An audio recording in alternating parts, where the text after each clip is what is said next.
Welcome to Muscles and Magic the Gathering.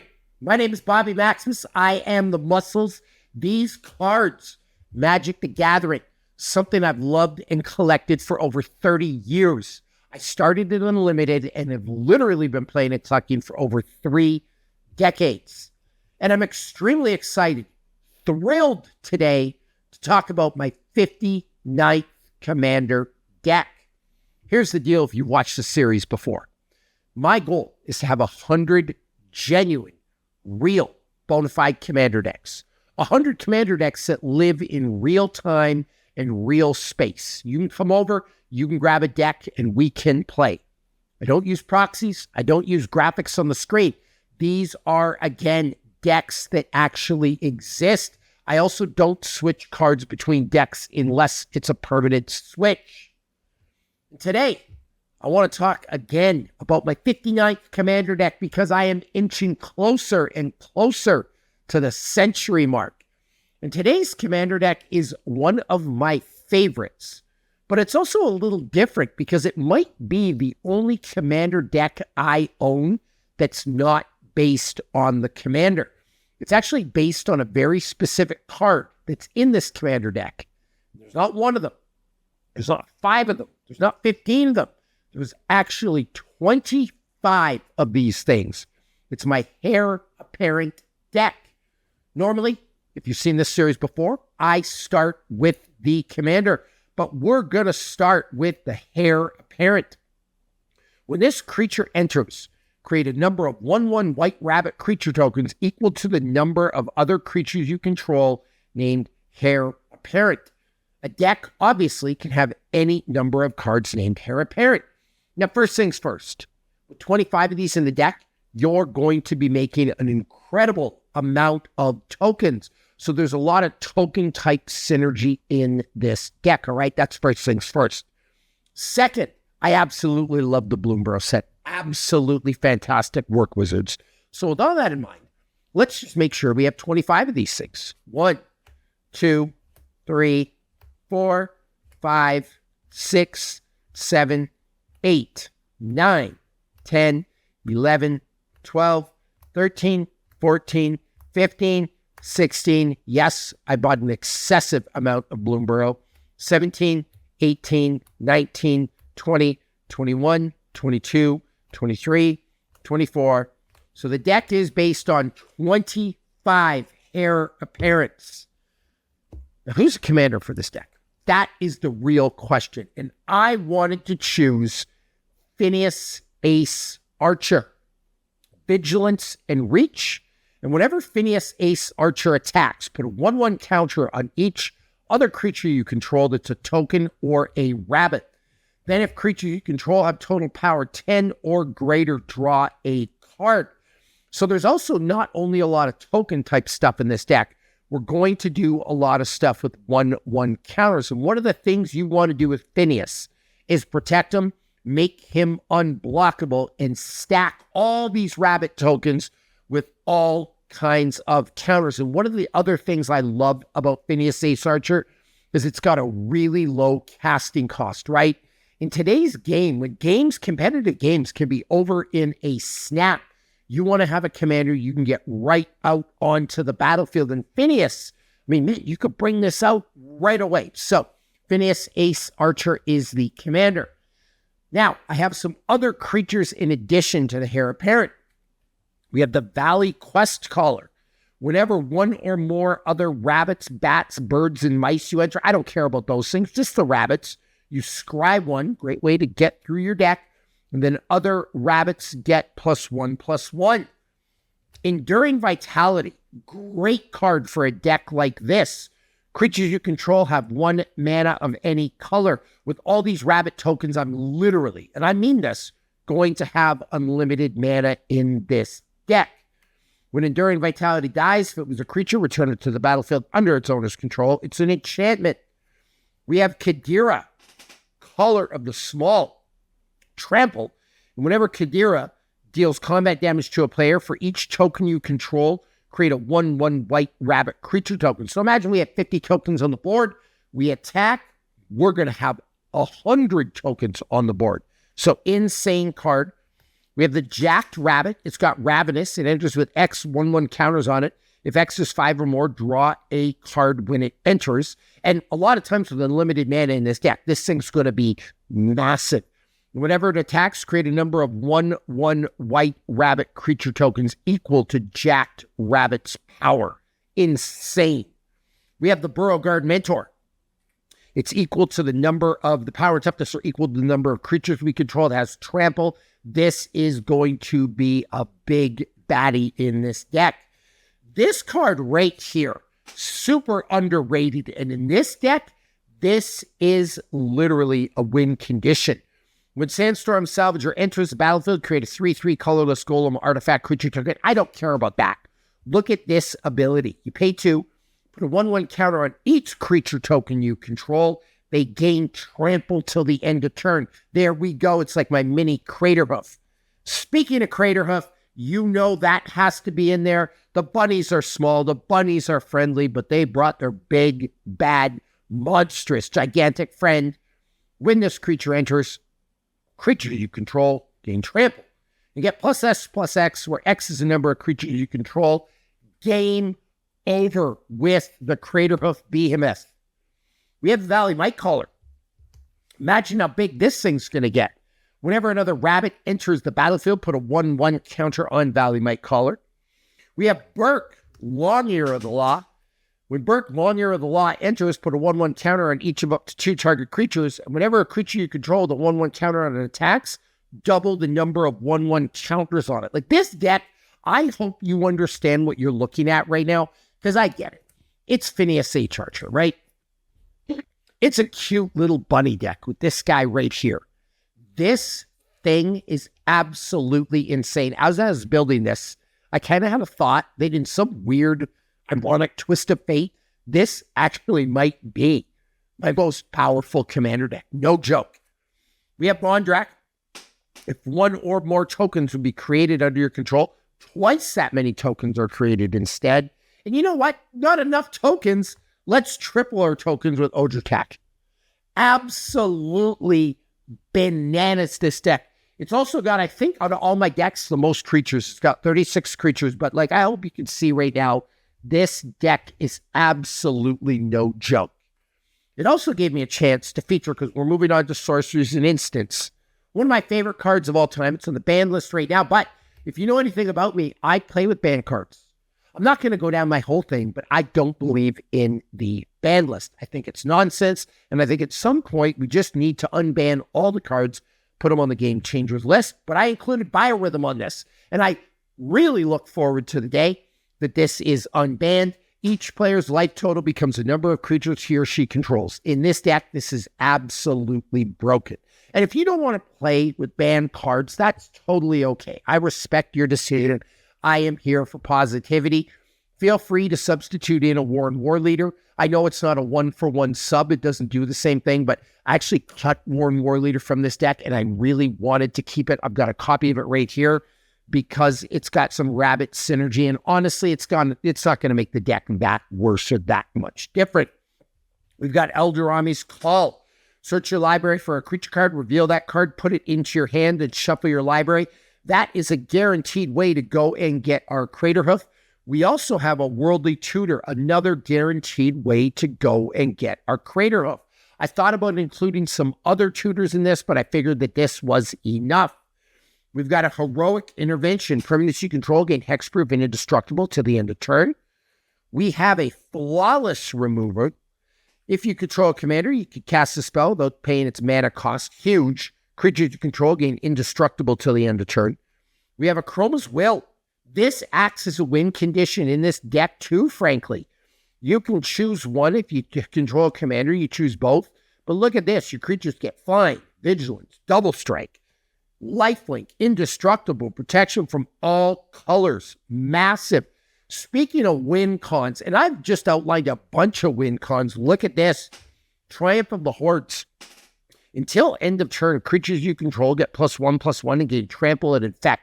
You know what's going to happen to your opponents when you have 287 rabbit tokens on the board and then you unleash this? Just insane. Unfair, really. We have a Nature's Lore, a great way to mana ramp a little bit. We have a Silence. Your opponents can't cast spells this turn. We have a couple of removals, and I think the best removal spells in the game, honestly, Path to Exile and Swords to Plowshares. Some people like Path better. Some people like Swords better. I think it depends on the situation. You're trying to remove a giant creature. I prefer Path because all the other person gets is a land. If you're removing a small creature, I'd rather use Swords to Plowshares because they're only going to get a little bit of life, but they're not going to get that mana ramp, all right? And then look at this. I suppose this is yet another win condition. Draw a card for each creature you control with a +1/+1 counter on it. Those creatures gain indestructible until end of turn. You're basically going to draw through your entire deck with this card. And this card, it's funny. Well, not this card, this deck. I think this has the most win conditions out of any deck that I have. And it certainly might have the most synergy. Let's talk about artifacts. Obviously, we have the Talisman of Unity. We have a Soul Ring. And we have an Arcane Signet. Why? Mana ramp is key. I've said it before. I'll say it again. You want to win in Commander, you are going to need some mana ramp, some card draw, some tutors. And these are well represented in this deck.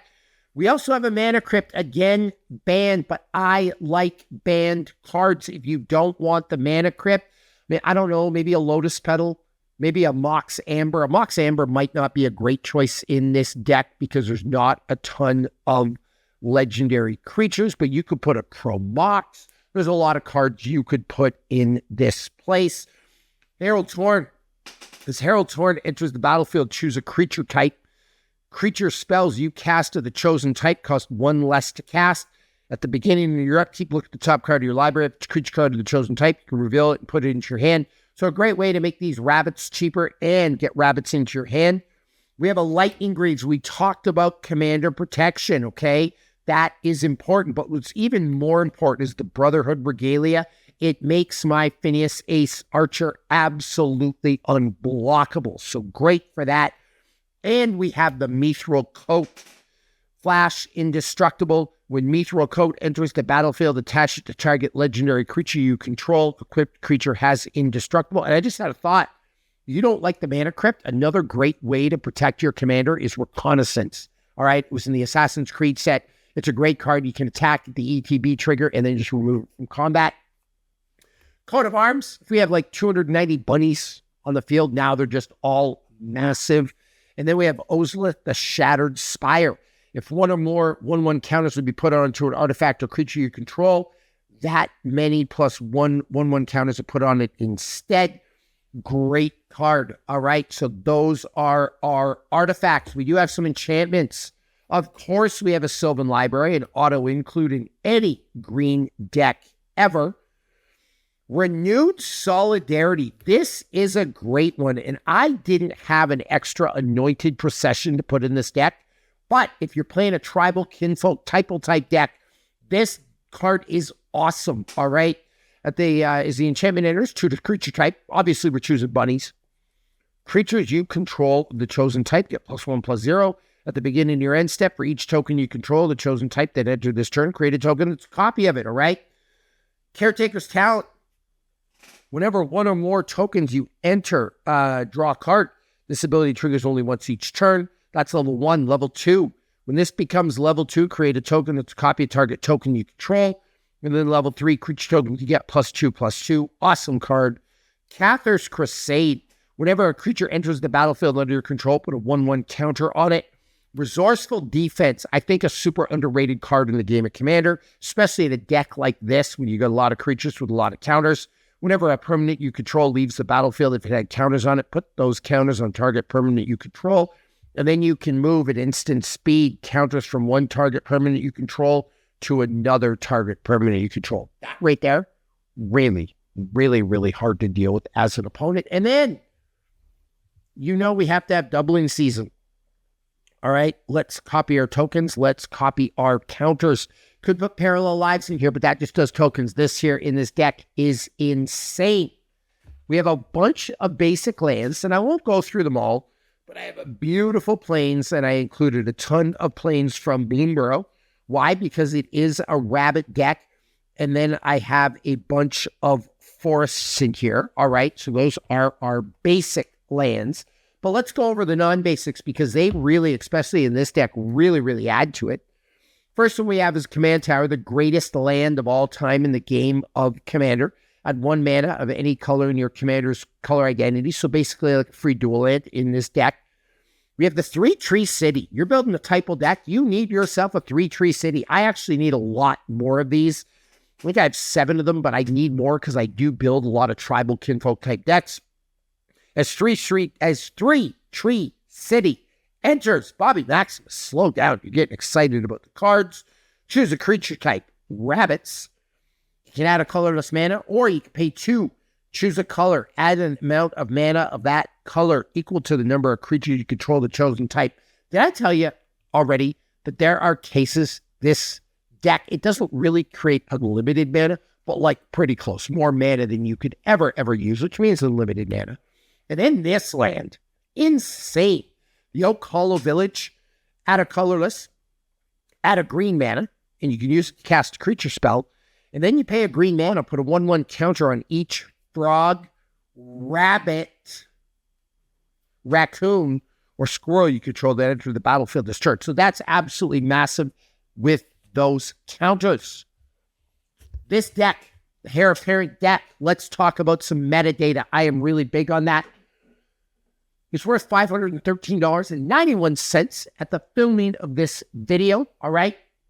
It's technically a bracket 3. Yes, we do have a couple of banned cards, Biorhythm and Mana Crypt, but again, you put in a Reconnaissance, you put in a Lotus Petal, you will now make it a completely legal deck. It's technically a bracket 3 because I have a Worldly Tutor. If I wanted to be a little bit, nefarious, I would take out the Worldly Tutor. I would put in another tutor, like just for example here, let's see some cards I have lying around. Maybe I would put in something like a Natural Order, all right? That might be a good thing that I could put in. It would knock it down to a bracket 2. And this is what I say about Nefarious, and it's one of the problems I have with the bracket system. It's like, this is a bracket 3 because I have a Worldly Tutor in it. If I just take that Worldly Tutor out, one card isn't going to make that much of a difference. I could ideally, with all the mana in this deck, put in a Summoner's Pact or something like that. And all of a sudden, this would be a bracket 2, and this does not play like a bracket 2. I promise you, the total mana value of this deck is only 165. And if I took out Spire Rhythm, right, and I took out that Worldly Tutor, now the mana value is in the 150s. It goes up insanely fast, and it's going to play like a high-level bracket 4. Like I said, this might be my most powerful deck, but it doesn't really adhere to the spirit of what a bracket 2 should be. And Hare Apparent deck is almost unfair. It literally is that good. The total mana value, again, of this deck is 165. And because of all these just 2-drop Hare Apparents, this deck moves insanely fast. So thank you for coming to an episode of Magic the Gathering. This is one of my favorite decks, right? We got Finneas, Ace, Archer. We have the Hare Apparent. Here is my ask to you. I want to improve all my decks. That's my goal. Not only do I want 100 Commander decks, I want 100 of the best Commander decks the world has ever seen. So if you have any cards you would add to this deck, please put them in the comments below. And a lot of times, by the time you get to this video and look at the deck list, because I will put a link to the deck list in the show notes, it's changed a little bit. A couple of cards have been updated because I am constantly updating these cards. I always say I'm the realest Magic the Gathering content creator out there today because I do live this life. Again, no proxies, no graphics on the screen. I use real cards. I am constantly updating these cards every single day. I guarantee you, my collection is everything. Magic is everything to me. There's not a day that goes by where I'm not doing something that's Magic related. So please get in the comments. You can support the channel. You can give me ideas to include this deck or all my other decks. And check out all the other shows on the channel. There is so much content, and I am dedicated to that and making this the most real and the most positive Magic the Gathering channel on the planet. Thank you for coming by.